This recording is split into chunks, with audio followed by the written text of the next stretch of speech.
They say honesty is the best policy, but when it comes to dating and relationships, most people don't dare speak their minds. Here's the truth. Everything you've been told about how to approach the opposite sex is dead wrong.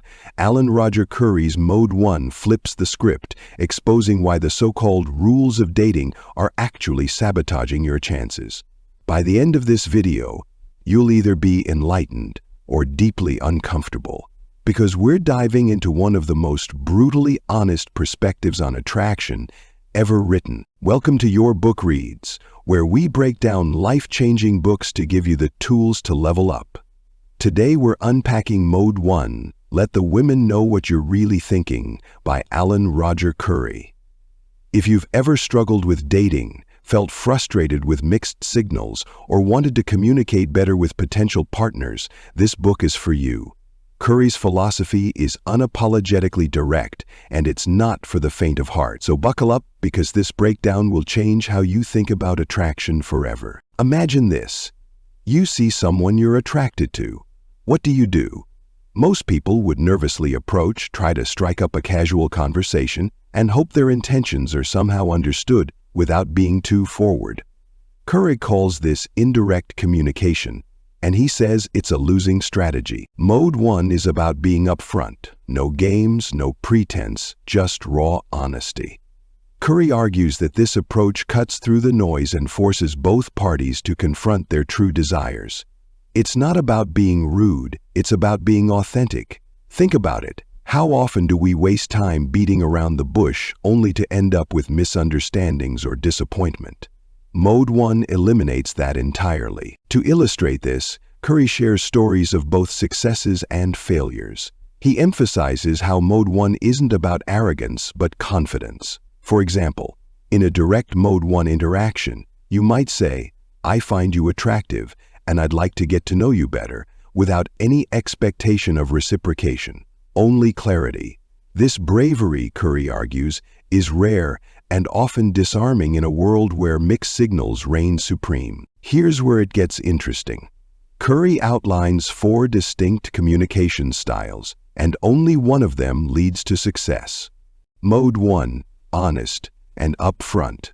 Mode 2, passive and avoidant. Mode 3, dishonest and manipulative. Mode 4, hostile and confrontational. Most people, Currie argues, operate in modes 2 or 3 because they're afraid of rejection or want to manipulate outcomes.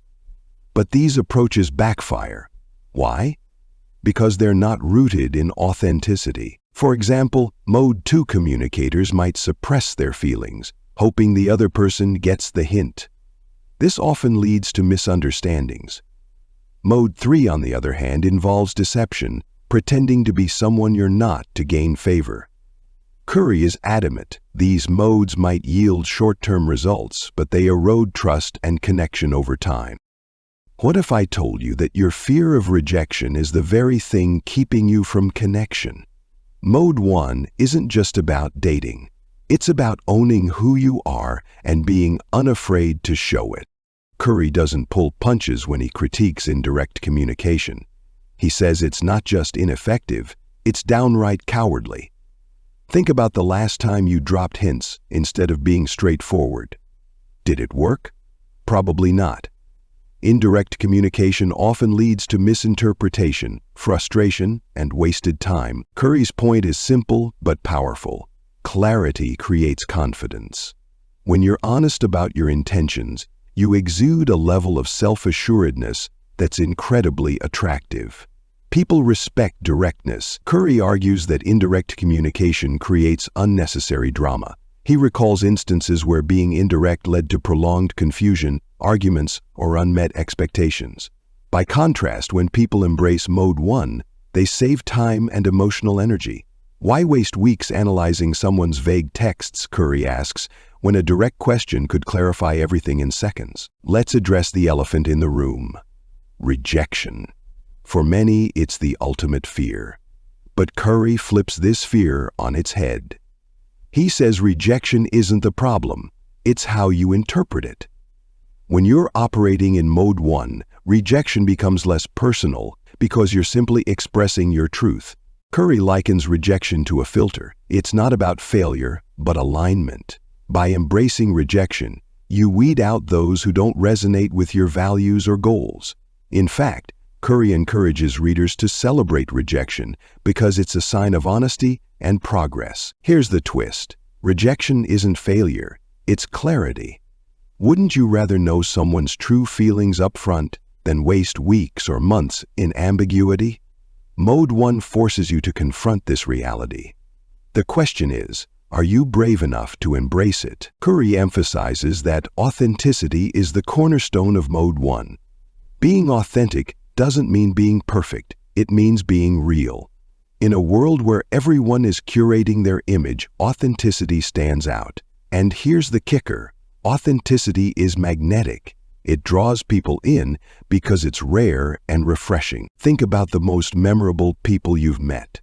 Were they the ones who blended in or the ones who were unapologetically themselves? That's the essence of Mode 1. When you're authentic, you give others permission to be authentic too. It's a game changer, not just in dating, but in every area of life. Currie shares real-world examples of how authenticity has transformed relationships.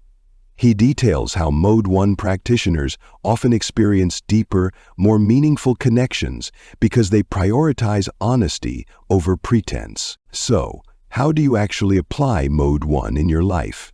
Currie provides practical advice. Be clear about your intentions. Whether it's a casual conversation or a romantic interest, don't leave room for ambiguity. Don't apologize for your desires. You're entitled to your feelings and preferences. Practice active listening. Mode 1 isn't just about speaking your truth, it's about understanding others' truths too. Currie's philosophy might seem daunting at first, but the results speak for themselves. By adopting Mode 1, you'll build stronger connections and avoid unnecessary drama. Currie also stresses consistency. Mode 1 isn't a one-time tactic but a lifestyle. By consistently communicating with honesty and clarity, you build trust and authenticity as part of your personal brand. Mode 1 isn't just a book, it's a wake-up call. Alan Roger Currie challenges us to rethink how we communicate, not just in dating but in life. It's about embracing honesty, overcoming fear, and stepping into your true self. If you've ever felt stuck, frustrated, or misunderstood, this book offers a way out. The question is, are you ready to take the leap? If you enjoyed this breakdown, don't forget to like, subscribe, and share this video with someone who needs to hear it. And let me know in the comments, what's your biggest takeaway from Mode 1?